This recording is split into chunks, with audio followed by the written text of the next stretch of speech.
Una vez ciencia, magia sin varita, del tubo a la galaxia con mente infinita. Descubre, imagina, conecta sin fin. La semana científica está por venir. Descubre, imagina, conecta sin fin. La semana científica ya está por venir. Técnicos, cerebros, trabajo de verdad. En batas y micros comienza la unidad. Descubrimientos que el mundo cambió y mujeres brillantes que todo rompió. Dios lo dejó ideas que modos que hacen, trajes brillantes que todo rompió. Vacunas, ensayos, tiraden, salud humana, conciencia, ciencia nos salva, nos hace inmortal. Y los divulgadores, voz del saber, hacen que todos podamos entender. Descubre lo que está por venir, conecta al saber, siente la emoción, vive la ciencia, siente su pasión.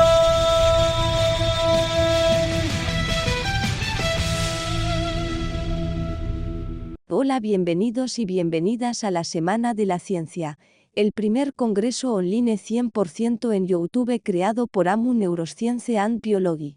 Toma asiento, porque comenzamos con el segundo día de congreso Érase una vez la ciencia. Segundo episodio. Érase una vez los descubrimientos que hicieron un antes y un después. Recibamos con un fuerte aplauso a AMU. Bienvenidos por segundo día al congreso de Érase una vez la ciencia. Concretamente, hoy nos centramos en hablar de Érase una vez los descubrimientos. Sí, la ciencia está basada en descubrimientos y en aquellos que hicieron un antes y un después en la historia, y por eso hoy nos vamos a centrar un poquito más en eso, en esas partes, en esas historias que nos hicieron literalmente volar la cabeza, o al menos a nuestros antepasados, también a nosotros a día de hoy, no en parte, pero sobre todo porque cambiaron paradigmas, abrieron nuevos caminos, nuevas posibilidades, nuevas formas de entender el mundo, y tenemos cosas tan curiosas como podría ser el descubrimiento del ADN, que es una historia que ya está un poco, yo creo, bastante trillada en general. La han contado bastantes personas a lo largo del tiempo. De hecho, la tenéis por aquí en el canal de YouTube si os interesa. Los rayos X, por ejemplo, que hemos hablado de ellos también en el blog, la historia de la radiología, ¿no? Y tal, un poquito. Yo que sé, el bosón de Higgs, el famoso CRISPR, que lo hemos comentado quizás en alguna noticia, en algún directo en Twitch. En fin, hay un montón de descubrimientos que han hecho un antes y un después, y hoy vamos a descubrir otros tantos que nos van a contar nuestros queridísimos ponentes. Pero además de todo eso, pues también yo creo que es importante, no obstante, deciros que un descubrimiento como tal y como definición, para que entendamos lo que sí lo es y lo que no, es básicamente aquellos hallazgos, aquellos encuentros que tú haces de algo que técnicamente no se sabía que existía. Obviamente está ahí desde hace mucho tiempo, pero es la primera vez que alguien lo descubre, valga la redundancia, o se lo muestra a los demás y les dice: hola, mira, esto es un fósil, hola, mira, esto es un congreso, hola, mira, esto es YouTube, etcétera, etcétera, etcétera, ¿vale? Así que, sin más dilación, vamos a empezar con el tema del congreso, que hoy viene estupendo para aprender muchísimas cosas. ¿Queréis conocer a los ponentes de hoy? Pues sentaros, que empezamos con José Ramón Belsúe, que nos va a hablar del descubrimiento de los rayos X. Después vendrá Sergio González, que nos va a hablar de las ciencias de la información y básicamente nos va a resumir muy rápidamente su historia, pero nos va a enseñar un montón de cosas y la cantidad de descubrimientos importantes que se llevaron a cabo en toda esa parte de la historia. Luego estaremos con Marcos Martín, que nos va a hablar de los descubrimientos de la longevidad, algo muy de la actualidad. Y por última instancia voy a hablaros yo misma del descubrimiento de la insulina. Así que no te muevas, que empezamos. Bueno, pues el primer ponente de hoy es José Ramón Belsúe, que nos va a hablar del descubrimiento de los rayos X. Así que os pido un fuertísimo aplauso para él, porque además de ser profesor, ya os digo yo, que me he visto el vídeo, que es profesor de los buenos, ¿eh? Así que un fuertísimo aplauso para él.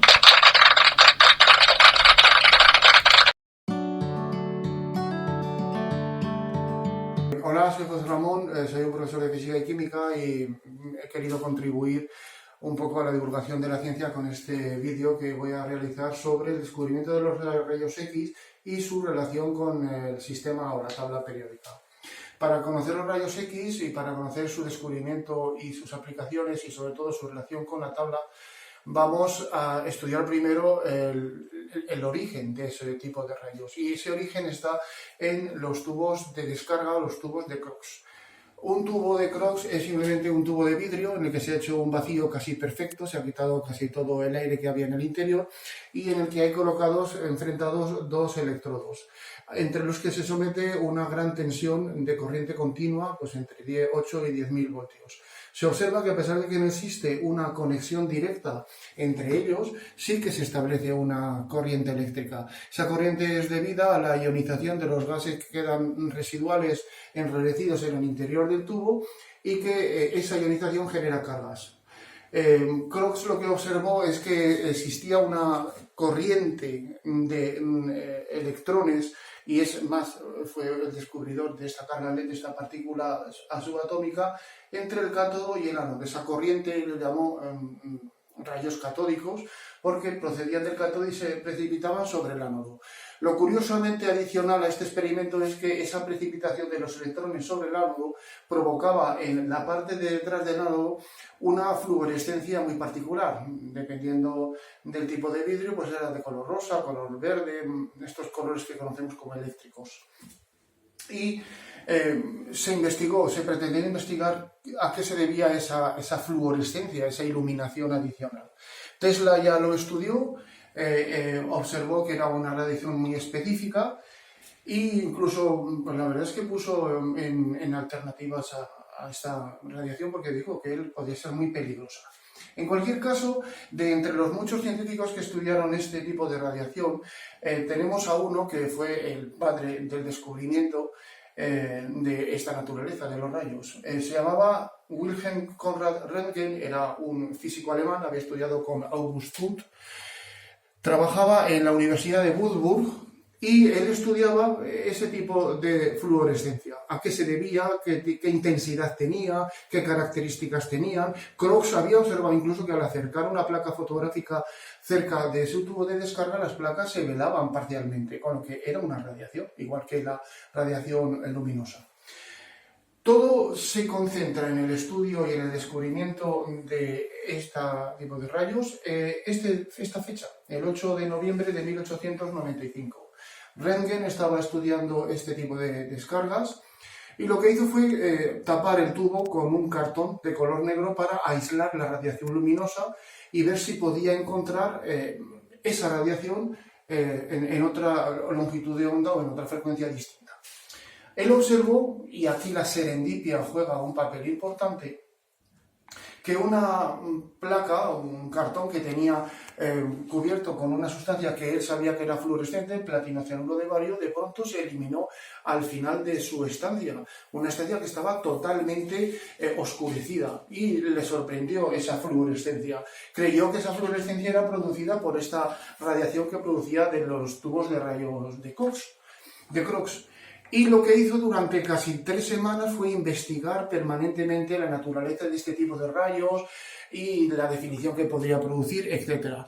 Él observaba que cuando colocaba en la trayectoria de estos rayos, antes de la placa de platino cianuro, un libro, pues el libro dejaba una pequeña sombra, si colocaba una hoja de papel también, y observó que al colocar una lámina de plomo, la lámina de plomo absorbía de tal manera la radiación que no se observaba nada al otro lado. Pero a la vez él observó que se veía parte de los tejidos blancos de su mano, la mano que estaba sosteniendo el plomo. Con lo que dijo, voy a sustituir la placa de platino cianuro por una placa fotográfica. Y la verdad es que no hizo el experimento con él, hizo el experimento con su señora, con Ana Berta, la llamó y le dijo, oye, mira, vas a ponerme la mano sobre esta placa fotográfica y vamos a ver qué ocurre cuando la revelemos. Esa es la primera radiografía de la que se tiene constancia, y esta es la radiografía de la placa en la que se observa la mano de su esposa junto con el anillo de bodas o el anillo de compromiso, y ya cuando la vio revelada dijo, creo que he visto mi muerte fotografiada. Esta es la primera placa fotográfica, la primera placa realizada con rayos X. Cuando él estudió los rayos X observó que eran unos rayos que tenían la misma naturaleza electromagnética que la luz, o que los rayos infrarrojos o los ultravioleta, pero eran mucho más penetrantes, más ionizantes, más energéticos, tenían frecuencias muy elevadas, del orden de petahercios, y lo que él hizo fue observar la posibilidad de encontrar aplicaciones. Entre las aplicaciones, esta aplicación médica es importantísima, pero también tiene aplicaciones industriales, ¿de acuerdo? Los rayos X realmente han dado para mucho durante este siglo. Se han descubierto muchas aplicaciones, pero entre ellas a la que me quiero representar hoy referir hoy a la relacionada con la ley periódica. Para eso tenemos que estudiar los rayos X a través de un tubo específico adaptado a las circunstancias, que es el tubo de Coolidge. El tubo de Coolidge es un tubo parecido al de los rayos de los tubos de Crookes, con un cátodo, con un ánodo. El cátodo tiene un calefactor para generar una cantidad adicional de electrones que son precipitados por la diferencia de potencial tan elevada sobre el ánodo formado por un metal, normalmente un metal pesado, que está a 45 grados sobre la incidencia de esos rayos. Esos rayos catódicos, que son electrones, como bien sabemos, chocan contra el ánodo y dan su energía al ánodo. Esa energía se transforma en una radiación de alta energía, altamente ionizante, que es la que genera los rayos X. Esos rayos X son despedidos por el ánodo, que también se llamaba en su momento anticátodo, a través de una pequeña ventana que se ha formado en el tubo de rayos, que puede ser de berilio, de aluminio, de mica, y si interponemos la mano o cualquier otro elemento sobre estos rayos ante una pantalla hecha de placa fotográfica, pues se observa una fotografía en negativo de nuestra mano, de nuestro pie, etc., con las infinitas aplicaciones que tiene. Pero, entre otras, una de las aplicaciones en las que yo me quiero referir, ya no son médicas ni industriales, es la que tiene que ver con la ley periódica. Mendeleev ordenaba los elementos químicos en sentido creciente de su masa atómica y de sus propiedades específicas. Eso contribuía a un gran error, porque había elementos que deberían de pertenecer a familias similares por sus propiedades y, sin embargo, por su masa debían estar ordenados de manera diferente. Y eso él nunca tuvo una explicación correcta. Aquí es donde viene la ayuda de los rayos X y sobre todo de un gran físico inglés llamado Henry Moseley. Henry Moseley era un físico con una gran proyección que lamentablemente falleció en la Primera Guerra Mundial, con lo que se perdió todas sus contribuciones. Pero antes de ello, en 1913, realizó el experimento que le hace tan famoso. Él cambió los anticátodos de distintos elementos pesados, pues utilizó desde el calcio, el cromo, el hierro, el cobalto, el níquel, y él observó lo que ya se había observado previamente, pero lo sistematizó. Cuando los electrones chocan contra el anticátodo, generan dos tipos de espectros, dos tipos de radiación. Una radiación continua, con todos los elementos energéticos propios de los rayos X, que está producida por esa energía que los electrones ceden al anticátodo cuando chocan contra él, pero luego hay una interacción entre los electrones que chocan y los átomos del propio anticátodo. Y esos átomos excitados por ese choque generan una nueva radiación, un nuevo espectro que es característico de cada elemento. Cada elemento emite una radiación diferente. Él estudió varios elementos y observó esto. Para cada elemento había una radiación característica y diferente. Cada elemento emitía un espectro específico de rayos X con una longitud de onda, una frecuencia diferente. Y además, experimentalmente, observó que esa frecuencia tenía que ver directamente con el número atómico, que recordemos que es el número de protones que hay en el núcleo. Él observó que lo que ocurría era que la ordenación de los elementos, para que pudiera haber una sistematización correcta, debía ser en función de su número atómico. Esa es la ley de Moseley. Ella es la que contribuye y cierra el concepto de tabla periódica. Los elementos tienen que ordenarse en sentido creciente de su número atómico. Y esa fue la contribución. Tal es así que incluso de esta manera se pudieron determinar la existencia de elementos que todavía no estaban descubiertos en aquella época, como el hafnio o el renio, y eliminar otros que se suponía que existían y que no tenían sentido de acuerdo con esta normativa. Moseley debería de tener un elemento con su nombre en la tabla periódica. Pues muchísimas gracias a José Ramón por esta explicación tan detallada y tan chula.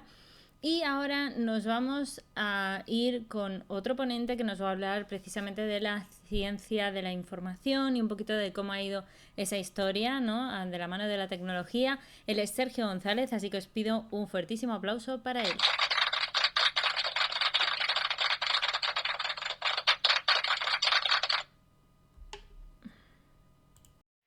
Bueno, ahora me llamo Sergio y voy a hablar de la informática y las comunicaciones. O sea, hablar de ciencia, hablar de cómo la computación y las comunicaciones han influenciado la ciencia y han hecho las cosas mejor. A ver, que los primeros ordenadores que existieron fueron, los más oficiales fueron el ENIAC en 1950 y pico, que era capaz de calcular. Podían calcular en un principio miles de operaciones por segundo con su válvula de vacío transistores. Los números los tengo en un hueso. La cuestión es que podía hacer mucho más cálculos de que una persona normal podía hacer. Que después eso también influyó en los cálculos de la luna, que se usaron aparte de mujeres y como el feed de figura oculta, se usó también se empezaron a usar ordenadores. Y entonces, pues ahí pues, ayudó, por ejemplo, a que el hombre llegara a la luna. También se usan para muchas cosas, como para plegamiento de proteínas, que son muy complicados eh, para un ordenador normal, para un sistema normal, pero gracias a la IA, a AlphaFold y demás, pues se ha podido conseguir más o menos bien. También, bueno, las comunicaciones, siempre se ha querido la gente comunicar una entre otras. La gente ha usado los indios, por ejemplo, señales de humo para que no revelar los planes enemigos, para no revelar ciertas cosas. Y entonces, pues sí, se intentó, se inventó el telégrafo porque no sé si, creo que Morse o algo, no, esa que te la escuché, no sé si será verdadera o cierta, se le murió la mujer.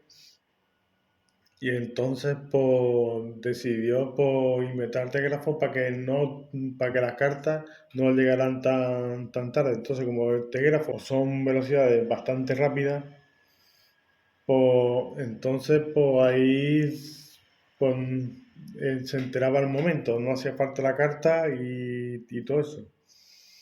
Después del telégrafo pues, vino los teléfonos con Graham Bell, vinieron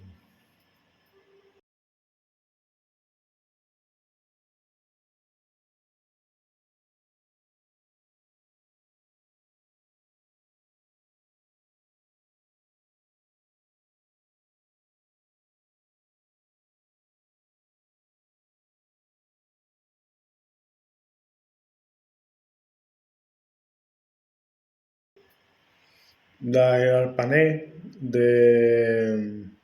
bueno, el arpanés no sé si era DARPA o no sé. Y entonces por el arpanés pues, hizo lo que es la base de la actual internet. Sí, después del arpanés pues llegaron las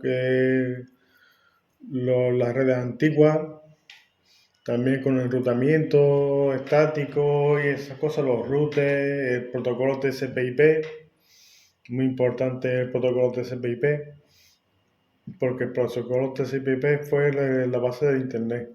Que también hay otros modelos dentro del protocolo, sí que tiene 7 capas, que son tiene 7 capas, que son la física, enlace, red, transporte, sesión, presentación y aplicación. Bueno, son 7 capas, que es la que encapsula los datos que tanto las comunicaciones y las codifican para su transporte y su seguridad.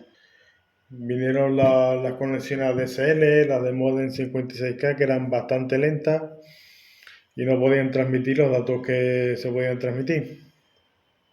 Entonces, para eso hemos llegado a la fibra óptica y ahora al Internet cuántico. Todo lo que se consigue con esto es intentar, por ejemplo, crear un... Con Internet cuántico se usa más, creo que también para unir computadores cuánticos que resuelven problemas, creo que era NP, que son muy difíciles de resolver para un ordenador, más tarda millones de años, miles de millones de años. Y entonces con un ordenador cuántico universal funcional se puede conseguir en poco tiempo. Que eso acelera por muchas cosas como había muestras de bosones, muy bien muestras de bosones, no sé por qué, pero sí se ha intentado simular la cuántica dentro de un agujero negro o algo. De ahí que puede a lo mejor emular lo cuántico, no sé. En verdad eso es muy complicado. La cuántica es demasiado complicada porque es una ciencia que todavía no se sabe porque no saben identificar la relatividad con la cuántica. Entonces no hay una... creo que es muy probabilística y no encaja bien los macroscópicos. Y entonces hay un cierto... Se sabe que se sabe que puede hacer cálculo, por ejemplo, 2 elevado a n bits del tirón, de formas instantáneas. Por ejemplo, los bits son 0 y 1. Entonces, 1 y un 0. Por ejemplo, si tienes 4 bits, tienes 2 elevado a 4 estados. Entonces, calcula secuencialmente 0, 0, 0, 0, 0, 1, 0, 0, 1, 1, 0 y los calcula secuencialmente. Entonces, lo que hacen los qubits, lo hace todo el tirón. Calcula instantáneamente todos esos estados, 16 estados. No hace falta uno por uno. Entonces, por eso, y aparte más cosas, pues tiene más potencial. Pues puede llegar la ASI, la singularidad, y eso puede aumentar, retroalimentar, que eso no lo he contado, la ciencia y la tecnología. Puede a lo mejor la inteligencia artificial por crear gemelos digitales, por ejemplo, de acelerador de partículas, que ayuda a descubrir nuevas partículas que a su vez mejoren la física, que mejoren la ingeniería y así, hasta que se cumple una curva exponencial de progreso, que eso que es lo que se intenta hacer más o menos en ciencia ahora mismo y eso. Hasta luego. Muchísimas gracias, Sergio, por hacernos este recorrido que entiendo que ha sido muy sintético, como has dicho tú en algún momento del vídeo, pero que creo que ha quedado bastante bien reflejado ese recorrido que hemos hecho. Y precisamente un poquito unido a la última parte que ha explicado Sergio, ¿no? Un poco de la computación y todo el tema este de la IA y todo esto que tenemos ahora todos tan en mente y tan en cuenta. Es quizás con lo que podríamos unir perfectamente a nuestro siguiente ponente, que se llama Marcos Martín y que nos va a explicar los descubrimientos de la longevidad unidos precisamente a ese avance tecnológico. Así que os pido un fuertísimo aplauso para él, ¿vale? Para que os cuente esta charla tan interesante y ya está. Eso, un fuertísimo aplauso para Marcos Martín.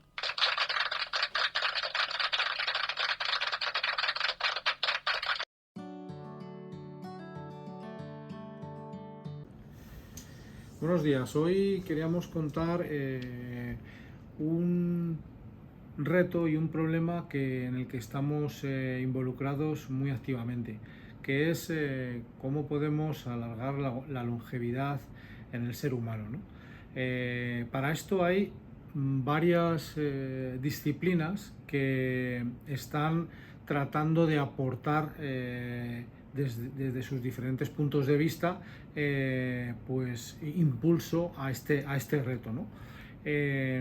Como puede ser la biología, como puede ser la medicina, la biotecnología, la genética, ¿vale? En ese sentido ha habido muchos avances de los cuales me gustaría explicaros por encima a nivel ejecutivo un poco los estados de los mismos.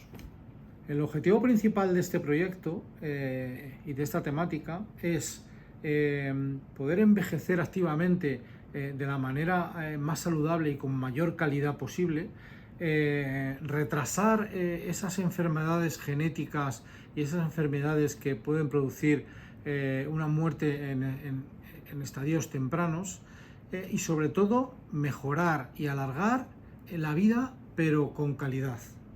Dentro de este proyecto existen en todo el mundo diferentes líneas de investigación, que voy a daros una visión muy genérica por encima, ¿no? En el campo de la genética se están identificando los genes que producen el envejecimiento humano, y se están iterando en diferentes estudios y diferentes medicamentos para poder hacer que esos genes retrasen ese envejecimiento. Otra de las principales líneas de investigación es la senescencia celular. Esto significa que en las células tiene un ciclo de vida y se va envejeciendo la propia célula. Con medicamentos senolíticos lo que hacen es interrumpir o enlentecer ese proceso de degeneración celular. Otra línea importante es la regeneración celular.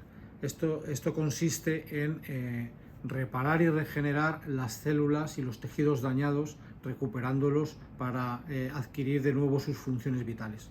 Otra de las principales líneas de investigación en este tema de la longevidad es el microbioma.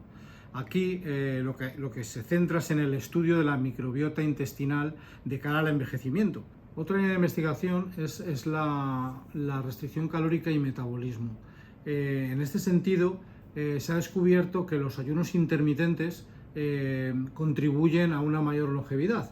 Y hay medicamentos en estudio con soluciones en investigación importantes, como la metformina, que se ha demostrado en diabéticos tipo 2 que sí que alargan y no tienen tantas enfermedades como una persona normal. Por último, quería hablaros de la tecnología digital y biomarcadores, que es el uso de las últimas tendencias o las últimas tecnologías como la inteligencia artificial o el Big Data para poder monitorizar esta longevidad y poder actuar, interaccionar sobre ella en los puntos en concreto. Y ahora os voy a hablar de los avances más recientes de estas líneas de investigación. Están ahora mismo ensayos clínicos de fármacos senolíticos, dando muy buenas respuestas en humanos, activando esa longevidad y ese alargamiento de la vida. También se está progresando mucho en la genética para corregir las mutaciones que activan los cancerinomas, con lo cual se retrasa esas enfermedades y es una forma de alargar la vida. También se están desarrollando los relojes epigenéticos para medir con más exactitud la vida biológica de la gente y poder intervenir en aquellos puntos y momentos que más lo necesiten para poder alargar la vida con calidad. Por último, deciros que cada vez se suman más empresas, cada vez hay más grupos de investigación biotecnológicos y tecnológicos que están poniendo su foco y su dinero y sus recursos para que este objetivo común y este objetivo principal de alargar la vida se dé. Ahora os voy a hablar de las contraprestaciones, de los desafíos y las controversias que este objetivo produce en la sociedad, porque estaréis conmigo que es de alto impacto social, porque el alargamiento de la vida tiene serias consecuencias económicas y sociales. También hace falta veracidad en estos tipos de tratamiento y por consecuencia una validación técnica, con lo cual se necesitan hacer ensayos clínicos a largo plazo que demuestren la eficacia y la eficiencia de estos objetivos y de estas terapias. Por lo tanto, la perspectiva futura es muy razonable y muy buena. ¿En qué sentido? En que las disciplinas que os he comentado antes, como la genética, la biología, la medicina, se están combinando muy concretamente para hacer que el envejecimiento activo y el envejecimiento con calidad sea cada vez más posible. También se está concretando el desarrollo de terapias concretas y que ponen foco en los problemas y enfermedades puntuales y muy personalizadas de cada individuo. Como conclusión os quería decir que el alargamiento de la longevidad y el envejecimiento activo, el envejecimiento saludable, es un reto muy importante que se está trasladando a equipos de investigación concretos. Se están dedicando más recursos, se están combinando mejor las terapias entre las diferentes disciplinas y la velocidad con la que se está avanzando en este terreno es muy importante, es exponencial. Con lo cual podemos decir que pronto veremos terapias individualizadas y personalizadas que alarguen la vida de una persona. Pues muchísimas gracias a Marcos por las curiosidades que nos ha contado. Yo creo que en algún momento y en varios directos os he hablado yo ya también del tema de la medicina personalizada y cómo estamos yendo cada vez más a conseguir tratamientos personalizados. Así que bueno, pues estamos en ese camino, ¿no? Poco a poco. Y ya pues para acabar precisamente os quería yo aprovechar a poneros mi propia charla, mi propia ponencia, en la cual os he querido hablar del descubrimiento de la insulina, el cual espero que os interese, que os guste y que lo disfrutéis. Así que nada, pues os dejo conmigo misma para que os cuente una charlita más hoy.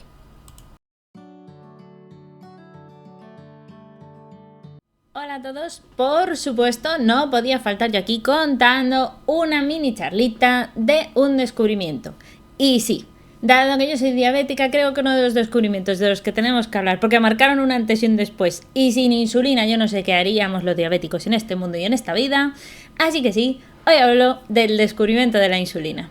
Así que tenemos literalmente que viajar un poquito por una línea del tiempo para poder descubrir precisamente cada uno de esos pasos que han ido afectando en la historia del descubrimiento de la insulina, ¿no? La insulina, en primer lugar, os he de decir, para situaros, que es una proteína, una molécula proteica bastante importante porque se encarga literalmente de hacer la función que hace la llave de vuestra casa. Es decir, tú tienes una llave para entrar por una puerta a tu casa.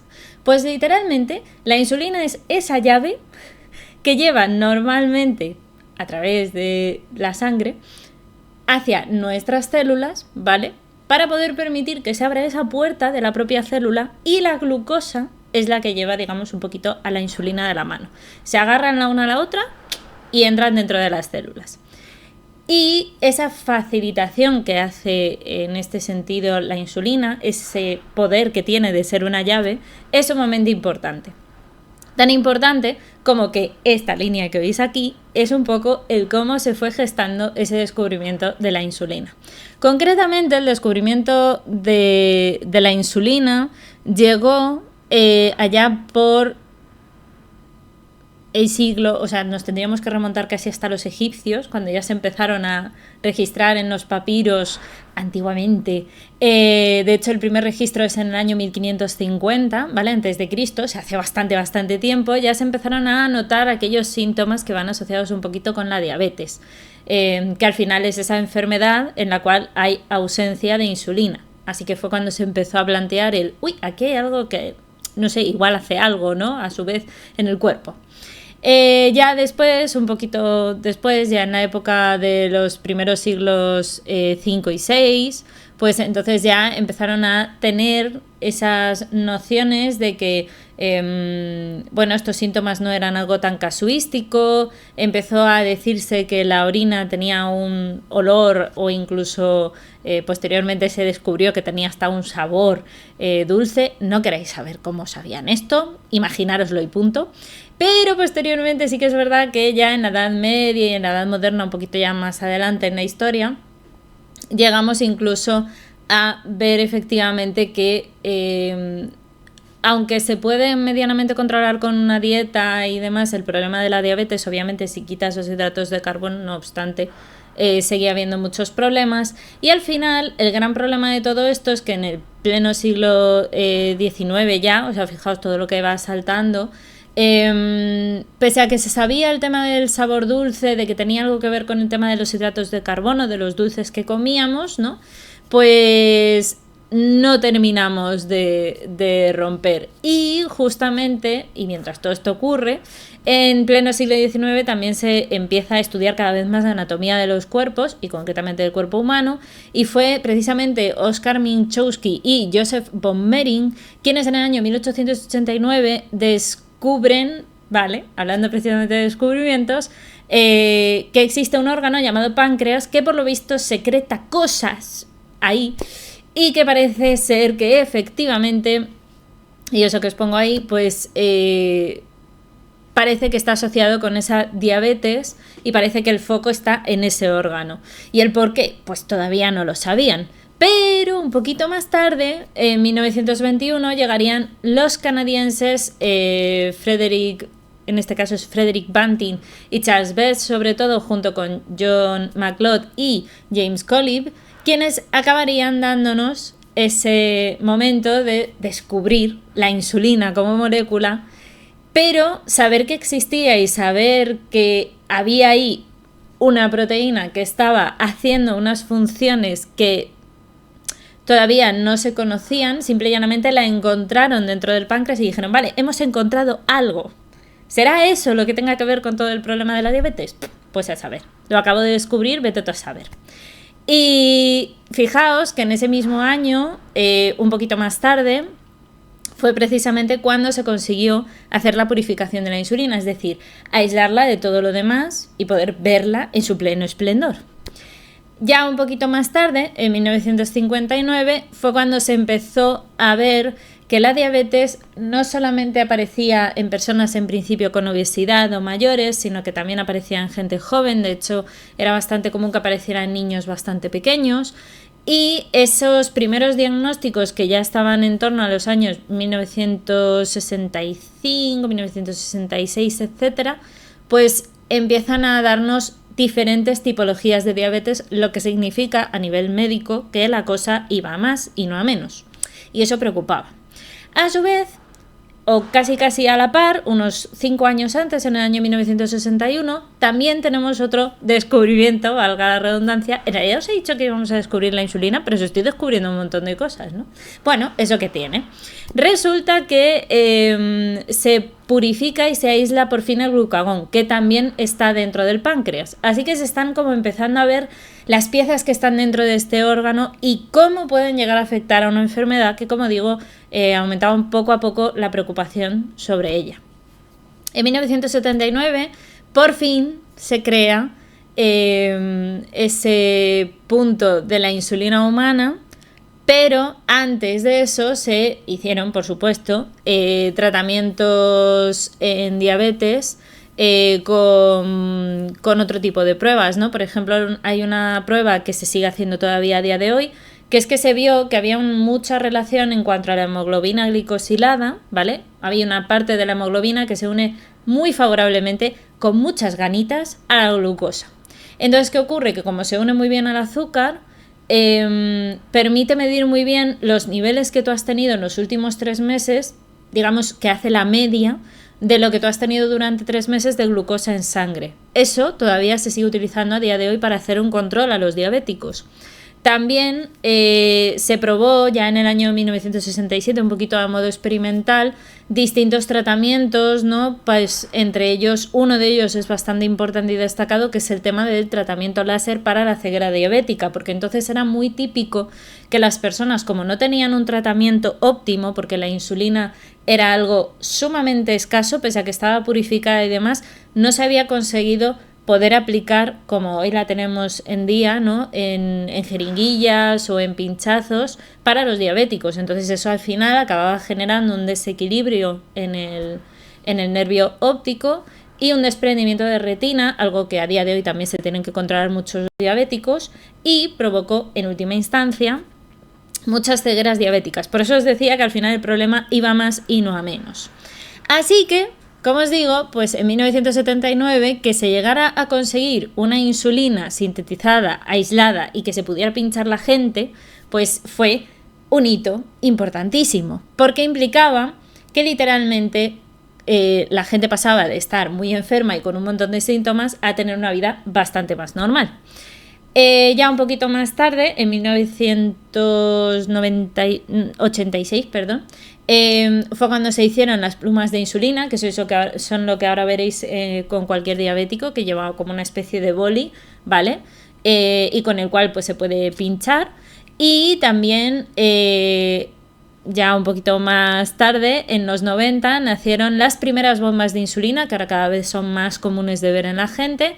Y sobre todo, quizás ahora lo que más estéis viendo sea esta cosita de aquí, que es este sensor de medición de glucosa, que cada vez también se pueden, gracias al avance de la tecnología, unificar más la bomba de insulina y como sincronizarla con el propio sensor. El sensor lo que hace básicamente es medirte 24/7 qué niveles de glucosa tienes en sangre, así que es muy interesante porque cada vez te permite tener un mejor control y sobre todo mayor información sobre la enfermedad, lo cual ayuda evidentemente a los investigadores de los cuales ya hablamos ayer. Y en ultimísima instancia deciros que desde el año 2014 sobre todo la gran obsesión es trabajar en injertos de células madre y se están haciendo muchos ensayos en este sentido para poder intentar encontrar algún tipo de cura o tratamiento cada vez más eficaz y específico para la diabetes. Con todo este recorrido histórico, no me voy a dejar yo aquí en los descubrimientos hablaros, por supuestísimo, de los científicos y de alguna que otra anécdota. En primer lugar, os quiero presentar a los 4 hombres que literalmente descubrieron la insulina. Concretamente, estaban trabajando en el hallazgo de la insulina Banting y Best, ¿vale? Fueron los 2 científicos que estaban a su vez bajo la directriz de James McLeod, ¿vale? Que era el director del proyecto. Pero también estaba por allí Colip, ¿vale? Que es el otro investigador que también estuvo muy implicado, por supuesto, en todo este descubrimiento.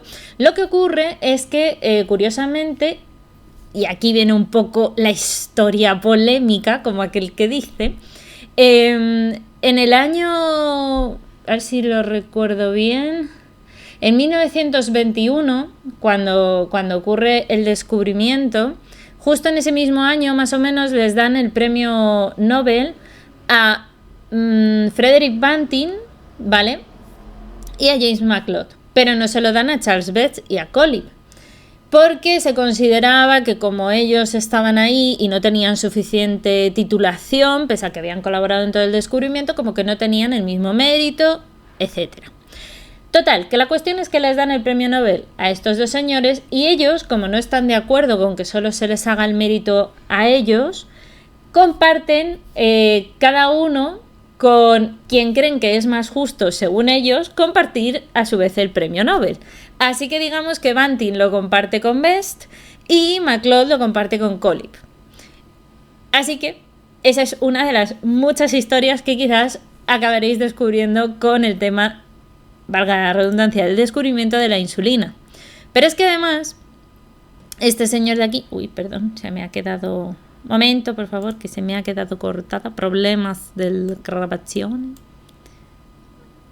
A ver, un momento. Ay. Pero es que además, esta historia, en realidad, que os acabo de contar en 2 minutos, en su momento no salió a la luz. Literalmente parecía como que se habían enfadado entre sí, no se hablaban, y uno que hablaba mal del otro, y no parecía que hubiera ninguna conclusión. Y lo cierto es que este señor que veis aquí es el historiador Michael Bliss. Desmontó el tema de lo de Banting y Best porque mucha gente lo que decía es que habían sido ellos los únicos descubridores realmente del tema de la insulina. Y no es completamente cierto. Es verdad que fueron ellos quienes hicieron principalmente el descubrimiento de la insulina, pero por supuesto también estuvieron McLeod y Colip ayudando en el proceso y sobre todo en el aislamiento, que fue, o sea, en la purificación, en el aislar la insulina. Sí que trabajaron ya los 4 oficialmente y por ende el premio Nobel, que se acabó dando precisamente por la insulina en su conjunto, pues realmente no era tal. Y esto, como os digo, salió bastante tiempo después, como por, no sé si fue como 15, 20 años más tarde, gracias en parte a 20 años más tarde, como 50, 60, 70 años más tarde, gracias a este historiador que lo estuvo investigando y entrevistó a mucha gente para saber realmente qué había pasado ahí detrás. Y para contaros ya lo ultimísimo casi, deciros que una vez ya se había conseguido descubrir la insulina, por supuesto, también antes de que ellos llegaran a descubrir la insulina, porque descubrir algo pues tiene mucho mérito, pero tienes que saber dónde buscarlo. Así que aquí os he traído una pequeña imagen para que veáis quiénes eran Minkowski, Gley, Zulger y Palescu, que fueron aquellos pioneros, sobre todo además en Europa, en establecer ese vínculo entre el páncreas y la enfermedad de la diabetes, ¿vale? Gracias a ellos realmente se pudo saber que ahí debían de buscar otros científicos, o ellos mismos por supuesto también lo hicieron, alguna molécula, algo que explicara por qué había personas que tenían una enfermedad llamada diabetes. Y en ultimísima instancia, las personas que llevaron a cabo, digamos, el gran mérito que es probar algo por primera vez, y más en cuestiones de salud y de medicina, y de fíjese usted que yo le voy a poner esto y se va a recuperar, fueron estos tres hombres de aquí, Graham, Campbell y Fletcher, que fueron los tres médicos o el equipo médico de diabetes del Hospital General de Toronto, que fue el primer sitio donde se cogió la insulina, una vez ya estaba purificada, aislada y tal, se preparó, porque hay que tener en cuenta que normalmente este tipo de ensayos venían de cerdos, que no sé si lo he comentado, pero venían normalmente de cerdos o de perros, que fue de donde lo hicieron concretamente estos investigadores, y bueno, pues la acabaron configurando un poco para poder introducirla mediante pinchazo, es decir, mediante jeringuilla, a una persona con diabetes. Concretamente estos tres hombres, la historia que se cuenta es que tenían una sala entera de lo que sería hoy en día una UCI de cuidados intensivos, con un montón de niños muy enfermos, con niveles de glucosa absolutamente alterados y que no podían hacer nada por ellos. Los niños estaban pues completamente tirados en las camas. Bueno, aquello pues decían que era muy deprimente porque era literalmente una condena de vida y probablemente incluso de muerte temprana en ese momento.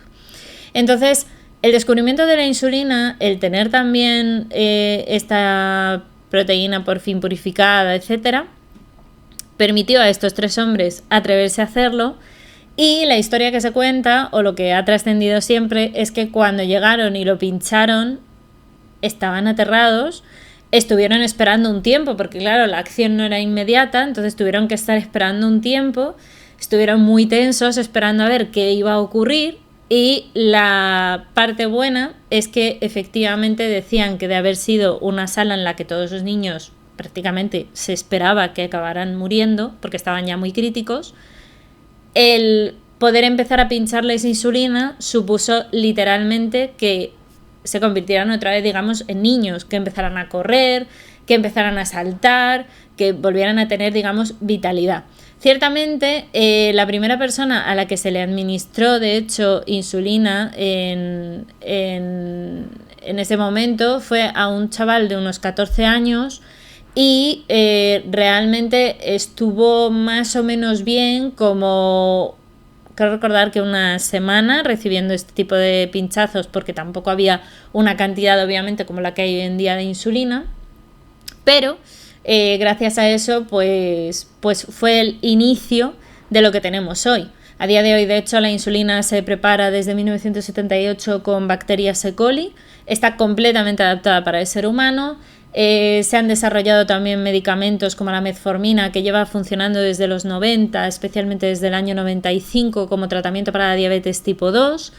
Y bueno, pues yo creo que cuando menos es interesante saber que ha habido un descubrimiento, o como veis varios, que fueron necesarios para tener a día de hoy algo tan importante como es un tratamiento para una enfermedad que, como ya sabéis, yo intento dar toda la divulgación posible. De hecho, esta misma semana de noviembre, el 14 de noviembre, es el Día Mundial de la Diabetes, y creo que es muy necesario conocer esta historia porque al final el descubrimiento en sí fue el principio de todo lo demás. Así que con esto os cuento todo.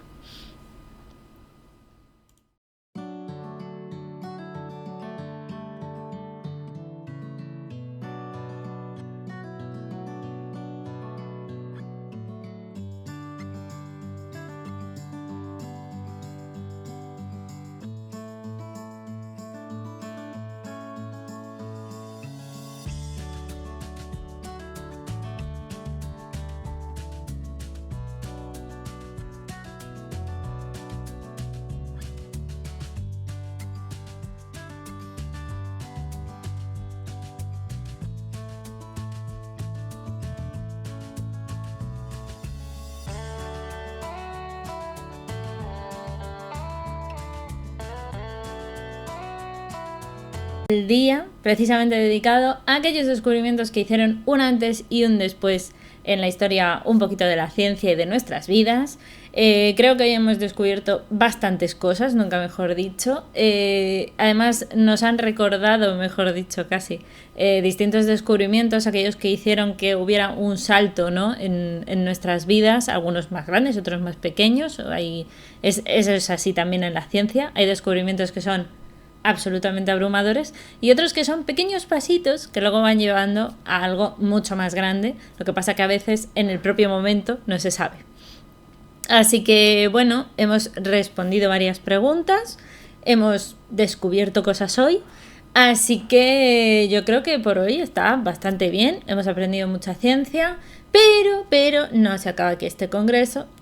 Mañana vamos a descubrir a muchísimas, pero muchísimas mujeres científicas que han sido en parte invisibilizadas a lo largo del tiempo y que también han colaborado en descubrimientos y han estado incluso haciendo la acción primera de algunos descubrimientos de la ciencia. Así que por favor, no os perdáis el congreso de mañana, porque definitivamente mañana viene Eras una vez las mujeres científicas.